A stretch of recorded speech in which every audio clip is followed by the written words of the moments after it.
नमस्कार, आप देख रहे हैं नमो रागा और मैं हूं संजीव त्रिवेदी। चुनाव की घोषणा में अब चंद दिनों का समय रह गया है। बताया जा रहा है कि एक यात्रा चुनाव आयुक्त को करनी है जम्मू कश्मीर की, और वो यात्रा 12 और 13 2 दिनों की यात्रा है श्रीनगर की, जहां चुनाव आयोग जाएगा और वहां की तैयारियों का जायजा लिया जाएगा। और चुनाव की घोषणा के पहले ये आखिरी कार्यक्रम है। कुछ उसी वक्त प्रधानमंत्री की जो तूफानी दौरे चल रहे हैं, उनके भी समापन का समय है। करीब 10-11 राज्यों में उन्हें पिछले 10-11 दिनों में ही जाने का कार्यक्रम बनाया गया था, और वो भी खत्म हो जाएगा। और उस लिहाज से कहा यह जा रहा था कि 15 के आसपास चुनाव घोषित हो जाएंगे। और सब लोग इस बात की तैयारी कर रहे हैं कि चुनाव में कौन किसके साथ गठबंधन बनाता है, किसका गठबंधन किसके साथ, और उसको कितनी सीटें, इसको कितनी सीटें, ये तमाम गुणागणित चल ही रहा है कि अचानक एक खबर आ गई है। और वो खबर ये है कि भारत में जो चुनाव आयुक्त हैं दूसरे, अभी इस वक्त 3 में से मात्र 2 चुनाव आयुक्त, और उनमें से दूसरे चुनाव आयुक्त ने इस्तीफा दे दिया। आज 9 तारीख इस्तीफा हो भी गया, स्वीकार भी कर लिया गया इस्तीफा।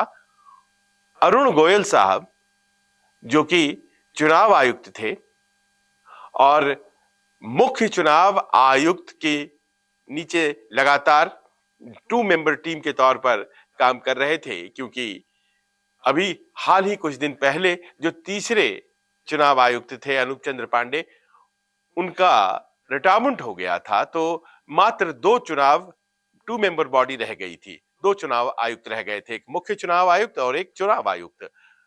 तो ये जो चुनाव आयुक्त साहब थे, ये अचानक आज इस्तीफा, ये कैसे हो गया?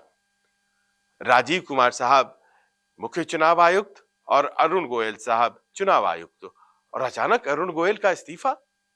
और यह खबर आई है और उसके बाद एक सनसनी सी फैल गई है, क्योंकि ऐसे में जबकि आप चुनाव की तरफ बढ़ रहे हैं, चंद दिन रह गए हैं 18वीं लोकसभा के चुनाव की घोषणा के, तारीखों की घोषणा के, कितने फेजेस में चुनाव होंगे, कहां-कहां डिप्लॉयमेंट किन अधिकारियों का किया जाना है, सुरक्षा व्यवस्था किस तरह से काम करेगा, वो तमाम बातें हो चुकी हैं।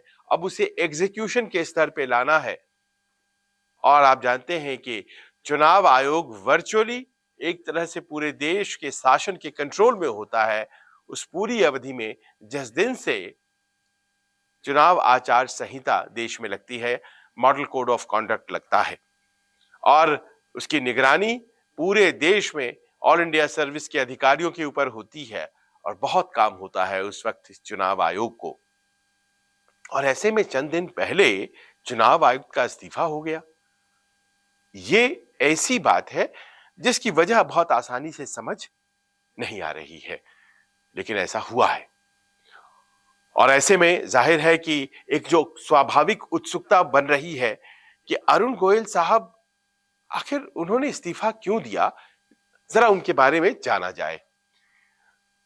तो जब हमने जानकारी समझने की उनके बारे में कोशिश की क्या है, तो पाया कि दरअसल अरुण गोयल साहब का जो इस्तीफा हुआ है वो इसलिए भी अजीब है क्योंकि फरवरी 2025 में वो मुख्य चुनाव आयुक्त हो जाते, और फिर वो ऐसे मुख्य चुनाव आयुक्त होते जिनका कार्यकाल इस देश में सबसे लंबे मुख्य चुनाव आयुक्त के कार्यकाल के तौर पर रहता।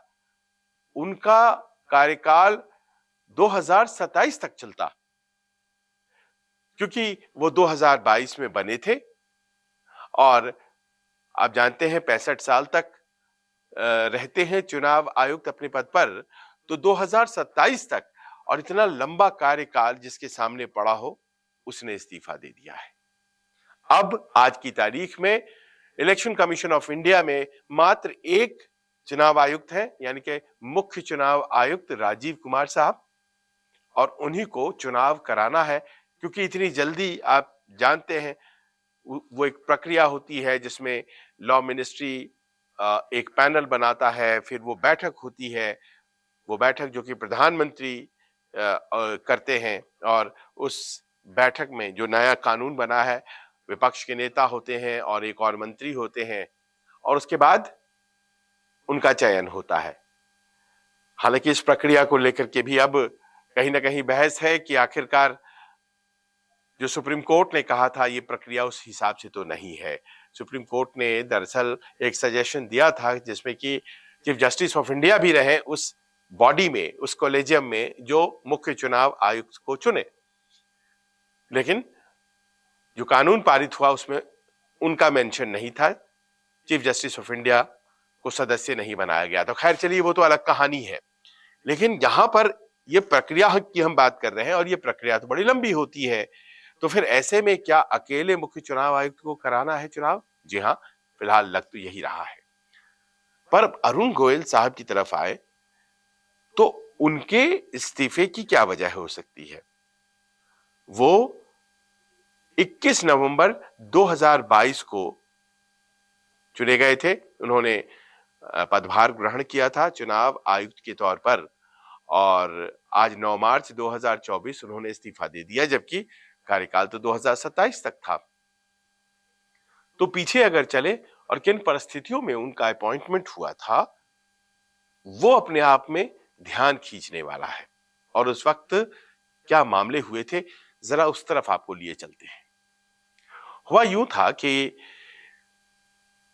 1985 बैच के आईएएस ऑफिसर अरुण गोयल साहब पंजाब काडर के हेवी इंडस्ट्रीज जो डिपार्टमेंट है केंद्र सरकार की, उसमें सेक्रेटरी थे। नवंबर के महीने की बात है 2022 में। मई के महीने 2022 से चुनाव आयुक्त का एक पद खाली था, और वो खाली चल रहा था पद। 5 महीने खाली हुए हो गए थे, 5-6 महीने, और उसे भरा जाना था। अचानक एक चीज सामने आती है कि अरुण गोयल साहब का इस्तीफा हो जाता है 18 नवंबर को, और तुरंत उनका इस्तीफा स्वीकार भी कर लिया जाता है, और फिर उनका चयन हो जाता है मुख्य चुनाव आयुक्त के रूप में।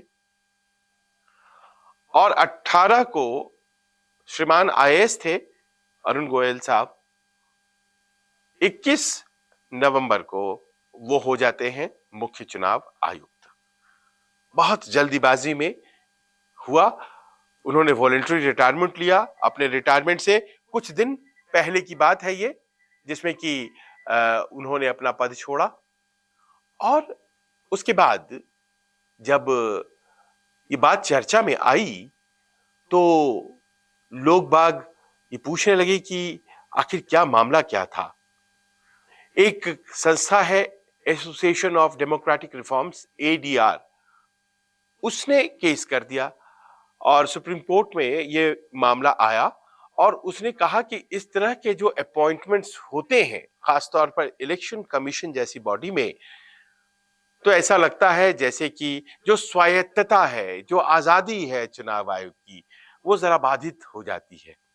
कोई वजह नहीं थी ये कहने की, लेकिन जो चयन की प्रक्रिया होती है वो थोड़ी लंबी होती है। ये तो सही है कि आप पहले नामों की एक फहरिस्त तैयार करते हैं, फिर वो प्रधानमंत्री के पास जाता है, फिर वो प्रधानमंत्री, उस वक्त इस तरह का कोलिजियम तो था नहीं जिसमें कि विपक्ष के नेता भी हों, तो प्रधानमंत्री के कार्यालय में जाता है, उस पर विचार होता है, और उसके बाद किसी नाम को रिकमेंड किया जाता है राष्ट्रपति के पास, फिर राष्ट्रपति उस पर मोहर लगाते हैं, फिर गजट नोटिफिकेशन निकलता है लॉ मिनिस्ट्री के द्वारा, और तब जाकर के अपॉइंटमेंट को फाइनल माना जाता है।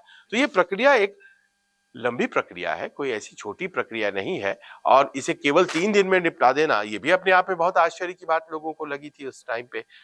तो सुप्रीम कोर्ट ने जब ये मामला उसके सामने आया, एक याचिका जो एडीआर, जैसा कि मैंने बताया, उसने फाइल किया, प्रशांत भूषण वकील थे, तो उन्होंने ये प्रश्न किया कि आखिर जल्दीबाजी क्या थी? पद तो मई से खाली था, नवंबर का महीना, और ऐसे में इतनी जल्दी अपॉइंटमेंट, मामला क्या है? ये उस वक्त की बात है जब सुप्रीम कोर्ट एक दूसरा मामला भी सुन रहा था, चुनाव आयोग से जुड़ा हुआ। और वो ये था कि क्या चुनाव आयुक्तों के चयन में एक बॉडी होनी चाहिए, कॉलेजियम होना चाहिए, जिसमें कि विपक्ष का नेता भी रहे, जिसमें कि प्रधानमंत्री भी रहें, जिसमें कि और लोग भी रहें, और क्या इस तरह से उसकी प्रक्रिया बननी चाहिए ताकि पारदर्शिता बेहतर हो, ताकि और बेहतर तरीके से चुनाव आयुक्त, निष्पक्ष चुनाव आयुक्त चुने जाएं। ये उस दौर की बात है और जाहिर है कि उस दौर में इस तरह के जो अपॉइंटमेंट हुई, नियुक्ता हुई, तो फिर सुप्रीम कोर्ट ने इस पर भी टिप्पणी की और इसको लेकर के पारदर्शिता के सवाल को उठाते हुए इस पूरे मामले, गोयल साहब के मामले पर एक याचिका लगा दी ही गई थी एडीआर के द्वारा। हालांकि अरुण गोयल साहब के अपॉइंटमेंट को कैंसिल नहीं किया सुप्रीम कोर्ट ने, निरस्त नहीं किया, क्योंकि प्रक्रिया के हिसाब से बहुत इसमें गलती नहीं खोजी जा सकती थी और बहुत जल्दीबाजी में अपॉइंटमेंट करने का एक अपना अधिकार है सरकार के पास। लेकिन ये ग्रेसफुल नहीं था, ये टिप्पणी जो है वो सुप्रीम कोर्ट की तरफ से जरूर कर दी गई। उन्हें ये समझ नहीं आई कि आखिरकार ये जल्दीबाजी क्या थी, what was the Hari all about. उन्होंने ये प्रश्न भी किया। लेकिन अरुण गोयल साहब के अपॉइंटमेंट को लेकर के उस दिन से ही बहस चल पड़ी कि आखिर सुप्रीम कोर्ट ने भी माना इस बात को, भले ही उन्होंने उनके अपॉइंटमेंट को खारिज नहीं किया, लेकिन यह जरूर माना कि आखिर क्या मजबूरी थी कि इतनी जल्दीबाजी में ये अपॉइंटमेंट की गई। 5 महीने से पद खाली था, उस वक्त तो कुछ नहीं हुआ था। तो कहानी अरुण गोयल साहब के अपॉइंटमेंट की ये है। उनके अपॉइंटमेंट के तुरंत बाद देश में गुजरात के चुनाव हुए और भी चुनाव हुए और इस तरह से वो काम करते रहे। 3 मेंबर बॉडी बन गई। अरुण गोयल साहब थे, अनूप चंद्र पांडे जी थे और मुख्य चुनाव आयुक्त के तौर पर राजीव कुमार साहब थे। और उसके बाद कई चुनाव हुए, आपने देखा, और फाइनल चुनाव अब ये लोकसभा का सामने था और इसे निष्पादित करना है, इसे कैरी आउट करना है। और अनूप चंद्र पांडे साहब रिटायर हो गए तो 2 ही लोग बचे थे। और फिर आज ये खबर आती है, ये खबर जिसने कि एक तरह से हलचल सी पैदा कर दी है। क्या ये खबर सुप्रीम कोर्ट की उस टिप्पणी से जुड़ी हुई है जिसमें उसने कहा था कि हड़बड़ी क्या थी, कहीं बहुत ज्यादा सेटिस्फाइड वो नहीं है, बहुत संतुष्ट नहीं है इस अपॉइंटमेंट से। उसने एक रिमार्क किया था क्या, लेकिन तब तो तभी हो जाना चाहिए था, फिर अभी क्यों? और दूसरी बात कि ऐसे में जबकि सामने चुनाव की घोषणा होनी है और इतना बड़ा चुनाव, लोकसभा जनरल इलेक्शंस कराने हैं, इस वक्त ये बात इस्तीफे की कहां से आ गई? बात समझ में नहीं आने वाली है। चुनाव आयोग वैसे भी आज की तारीख में बहुत सी बातों के लिए सवालों के दायरे में रहता है। उसकी निष्पक्षता पर सीधे सवाल नहीं किया जा रहा है, नहीं ये कहा जा रहा है कि उसकी प्रक्रिया में कोई खामी है। भारतीय चुनाव व्यवस्था के बारे में पढ़ाई करने तो दुनिया के दूसरे देशों से लोग आते हैं, पर यह जरूर है कि जो ईवीएम मशीन्स है उसको लेकर के बहस अपने तरीके से चल रही है और बार बार ये कहा जा रहा है कि ईवीएम मशीन आप रखना चाहते हैं तो रखिए, लेकिन ये जो वीवीपैट के पर्ची होते हैं, इन पर्चियों को जो आप 7 सेकंड के भीतर गिर जाने देते हैं बक्से में, वो पर्ची वोटर को दे दीजिए ताकि वो अपने वोट का मिलान कर ले और फिर जब मतगणना हो तो वोटों को ईवीएम भी गिने और वोटों को जो ईवीएम गिनता है उसका वेरिफिकेशन इन पर्चियों की गिनती के जरिए भी हो जाए। चुनाव आयोग ने अभी तक इस तरह के प्रस्ताव पर विपक्षी दलों को कोई जवाब नहीं दिया है और वो जाहिर है कि इस तरह की इलैबोरेट प्रक्रिया के लिए उसे समय चाहिए, लोग चाहिए, और वो शायद इस चुनाव में तो कम से कम इसके लिए तैयार नहीं थी। एक नाराजगी थी, बार बार प्रस्ताव भेजे जा रहे थे चुनाव आयुक्त के पास कि हमें मुलाकात का समय दीजिए, लेकिन वो समय नहीं दिया गया था। चुनाव आयोग लगातार ओवरनाइट काम कर रहा था और कोशिश उसकी ये थी कि बढ़िया तरीके से चुनाव संपन्न कराए जाएं और जाहिर है उसमें मुख्य चुनाव आयुक्त और चुनाव आयुक्त की बहुत ही अहम भूमिका। और ये सब कुछ हो ही रहा था और लग ये रहा था कि अब चुनाव आयोग तैयार है, उसकी यात्राएं हो गई हैं, कलकत्ता की यात्रा अभी खत्म हुई है, तमिलनाडु की यात्रा, आंध्र प्रदेश की यात्रा खत्म हुई है, अब केवल जम्मू कश्मीर की यात्रा बची है और जम्मू कश्मीर में कहा यह जा रहा है कि साथ ही साथ विधानसभा चुनाव भी होने वाले हैं। तो फिर उस यात्रा के बाद चुनाव घोषित हो जाएंगे और फिर चुनाव आयोग के ऊपर जबरदस्त काम आ जाएगा और ऐसे में चुनाव आयुक्त ने इस्तीफा दे दिया है। क्या लगता है आपको? कहानी तो यही है कि आखिरकार एक चुनाव आयुक्त, मुख्य चुनाव आयुक्त के ही दम पे हमें 18वीं लोकसभा का चुनाव कराना है। देश देखेगा कि कितनी आसानी या कितनी मेहनत से ये चुनाव हो पाता है। पर हमेशा हमारे देश में चुनौतियां आती रही हैं और चुनौतियों को मीट किया गया है। उम्मीद यही है कि सब कुछ बेहतर जाएगा। लेकिन आपको क्या लगता है, क्यों इस तरह का ये स्टेप लिया गया? इस्तीफे की बात कहां से आई? ये पूरी कहानी क्या है? कुछ बात आपके समझ आए तो कमेंट्स के जरिए हमें जरूर बताइए।